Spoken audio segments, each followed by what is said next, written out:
Thank you. So let's start. As an important part of folkloristic representation of the rural countryside, the folk art in Poland has been implicated both with the romantic search for authenticity as well as with the romantic nationalism.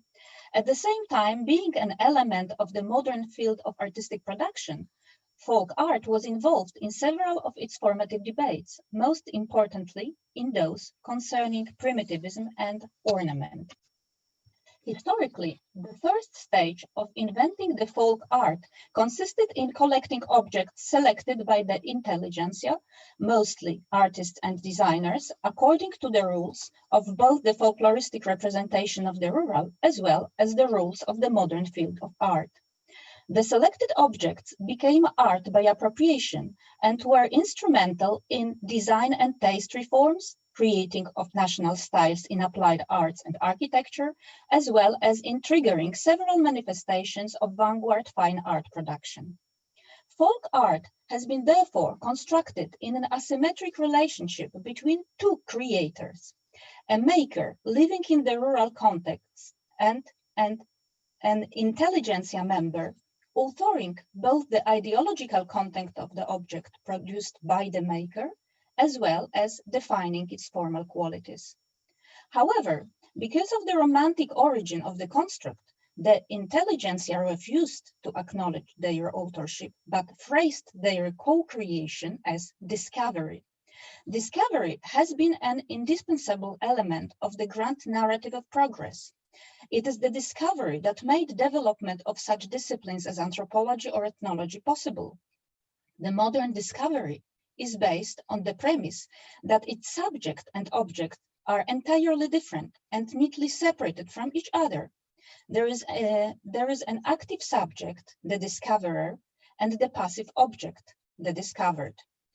The discovery narrative not only did legitimize the rights of the discoverer to the discovered, but it led to conceive both parts of the discovery relation as a prior to the discovery, as an event. In this way, both the old values of the folkloristics, as well as the new worlds of anthropologists, have been constructed within the discovery narrative as pre-existing and not as being created in the process of discovery. And it was the narrative of discovery of the primitive that the modern art discourse applied in legitimizing its radical critique of the academic art order.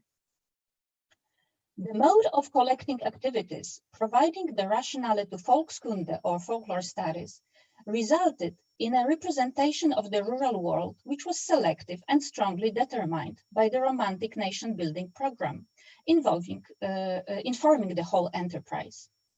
In the process, the countryside was conceived as an archaic and picturesque rural world, charged with the power of primitive expression, the other of the urban modernity and discontents of its civilization.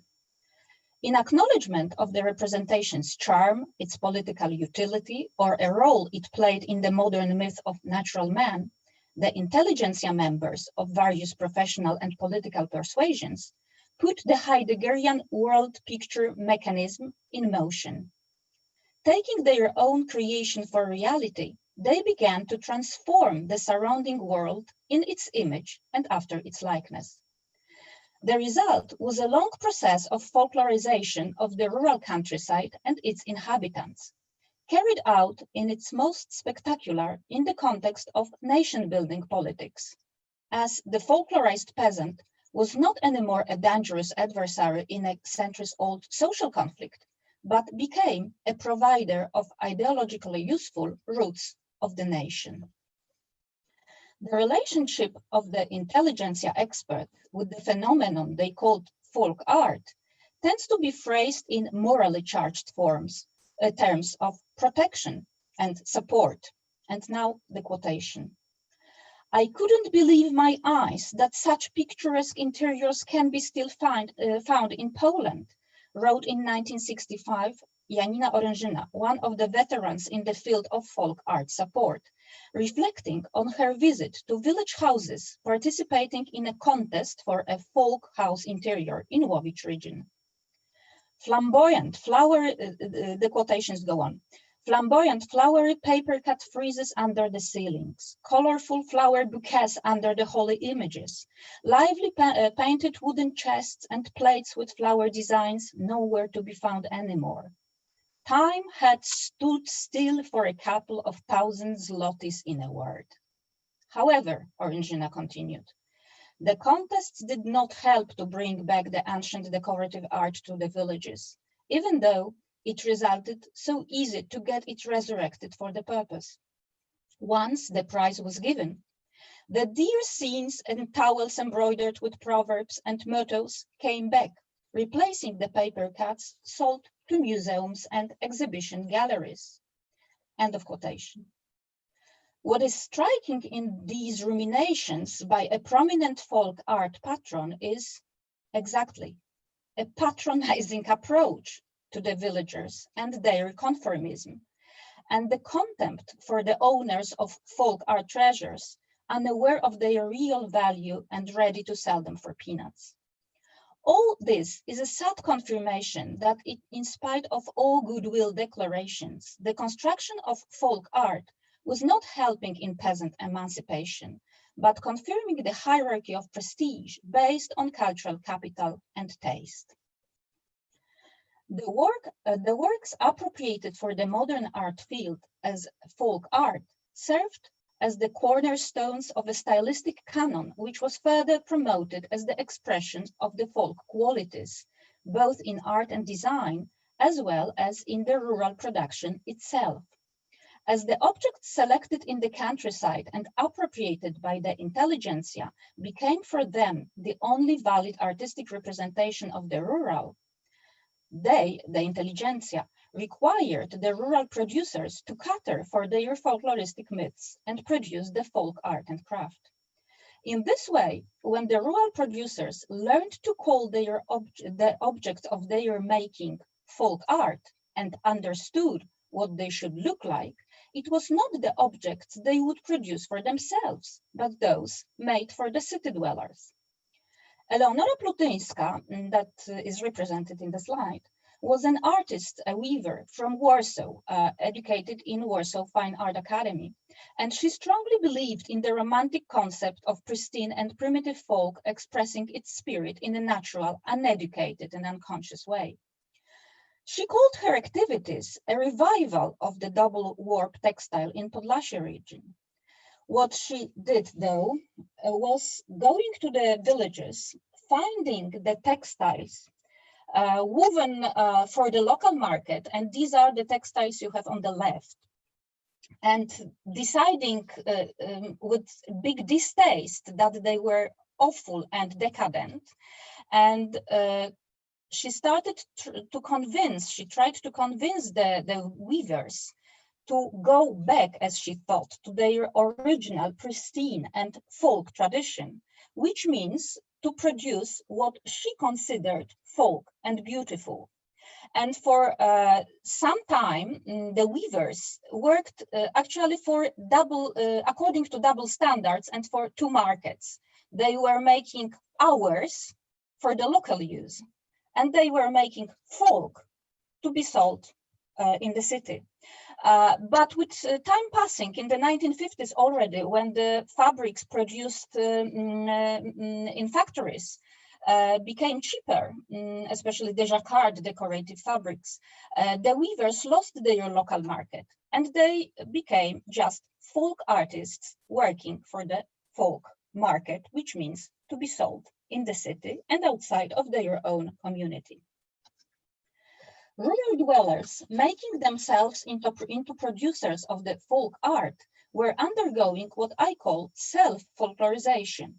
It was the way the makers of the folk art positively responded to the expectations of the folk art creators, complying with the representation of their making. Therefore, it was self-folklorization that again put in operation the most important of cultural mechanisms involved in folk art production, the folkloristic world picture.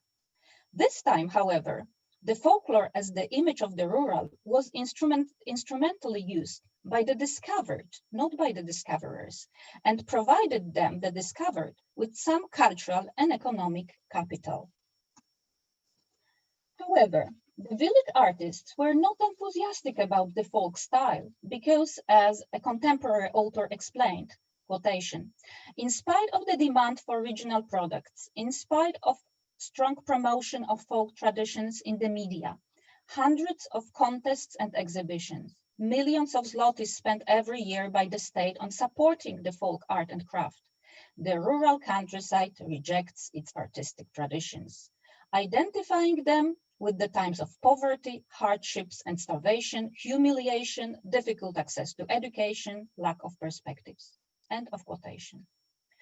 If therefore an artist decided to work in the folk style, not only were his works often disapproved by his social peers, but he may also be working against his own taste. What could possibly earn him some peers' approval were his earnings. Quotation.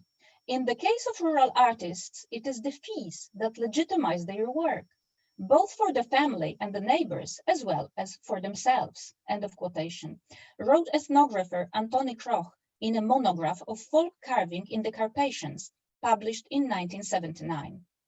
The rural art producers active in the 1970s clearly distinguished between the two types of their own work, those made in the folk manner and those they dubbed realistic.